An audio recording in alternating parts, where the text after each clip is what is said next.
Imagine for a moment a child sitting quietly in his family's living room. The sun filters in through the windows, casting warm patterns on the floor. Suddenly, the child turns to his mother and asks, "When can I go home?" Confused, she replies, "But you are home." The child shakes his head, his eyes distant, and says, "No, my other home, the one with the blue door and the garden full of roses." He describes people he has never met, places he has never visited, and events that happened long before he was born. Could this be the echo of a life once lived? Could these be memories from a past existence resurfacing in the mind of a child? For centuries, the idea of reincarnation, the belief that our consciousness is reborn into new bodies, lifetime after lifetime, has fascinated and mystified people across cultures. In Buddhism, reincarnation is a core teaching, a cycle known as samsara, where souls carry the seeds of karma from one life to the next, learning and evolving along the way. Other spiritual traditions, too, speak of the soul's journey and the mysteries of past lives.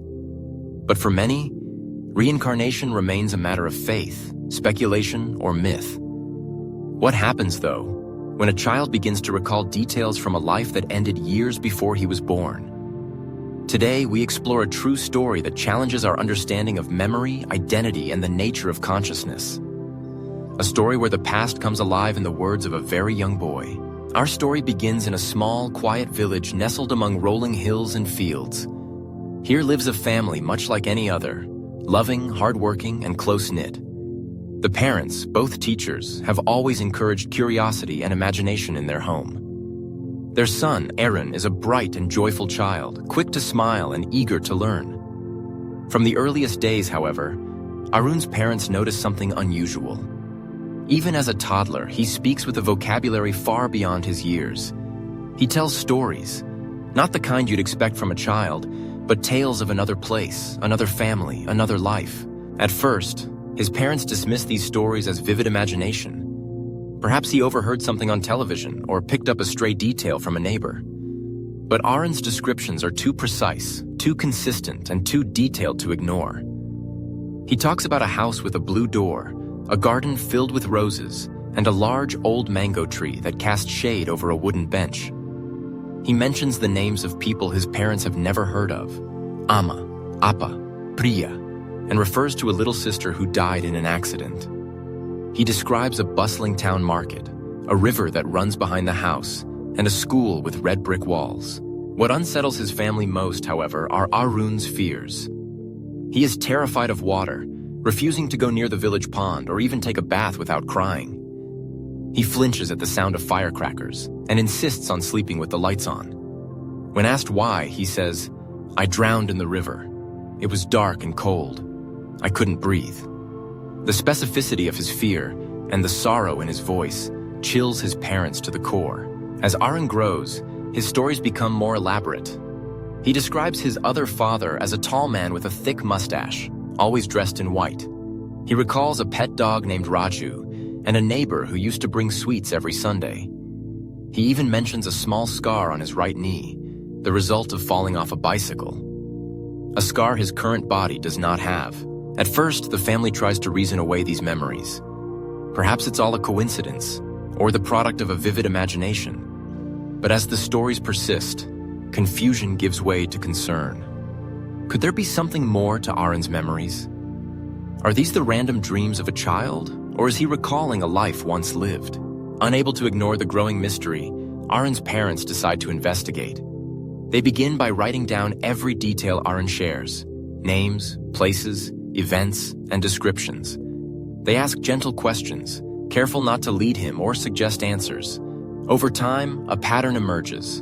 The same names, the same house, the same tragic story of a sister lost to an accident by the river. One evening, Arun's mother sits at the kitchen table staring at the notes she's compiled. She wonders aloud, what if this place exists? With little to go on but the names and descriptions, the family begins searching. They ask around in neighboring villages, consult old maps, and even reach out to local officials. After weeks of searching, they find a town that matches Arun's memories. A town with a blue-doored house, a river, and a market exactly as he described. With a mixture of excitement and apprehension, the family decides to visit. As they approach the town, Arun grows quiet, his eyes wide with recognition.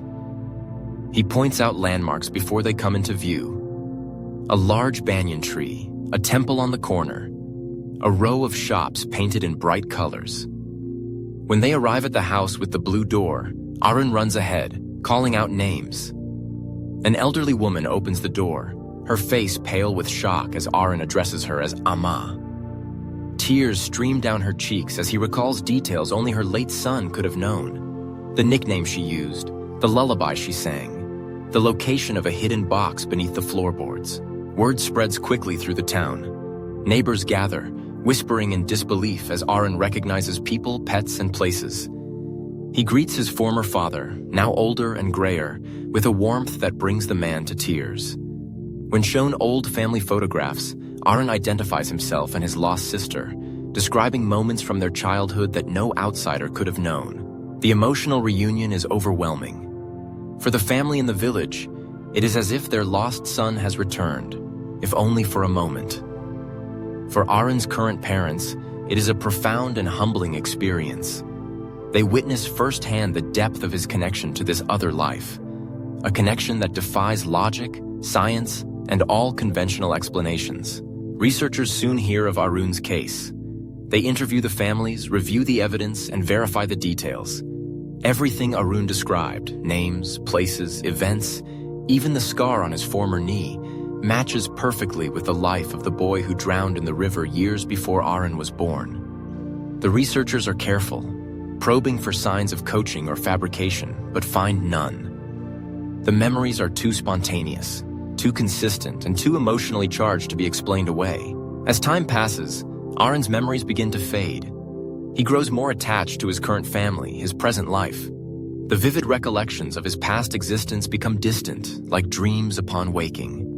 This, researchers note, is common in cases of childhood reincarnation memories.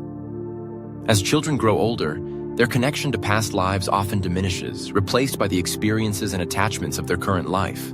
For Arun and his family, the experience is transformative. They reflect deeply on the nature of consciousness, the cycles of birth and death, and the mysteries of karma. They realize that life is not a straight line, but a circle, a journey of learning, healing, and growth that spans lifetimes. The sorrow of loss is tempered by the hope of reunion. The fear of death is softened by the promise of continuation. In Buddhist teachings, the story of Arun finds deep resonance. The Buddha taught that our actions and intentions, our karma, shape not only this life, but the lives to come. Consciousness, like a flame passed from one candle to another, continues beyond the boundaries of a single existence. The memories, talents, and fears we carry may be echoes of journeys begun long ago, seeds planted in the soil of previous lives. For those who witness Arun's story, the message is clear. Life does not end with death. Instead, it transforms, carrying forward the lessons, love, and unresolved stories of the past. We are all part of a vast, interconnected web of existence, where every thought, word, and deed ripples across time. Perhaps you too have felt an inexplicable connection to a place you've never visited, a person you've just met, or a skill you seem to have always known. Maybe you've experienced dreams so vivid, so real, they felt like memories. Could these be glimpses of a life before this one? The mysteries of consciousness are vast, and the journey of the soul is one of endless discovery.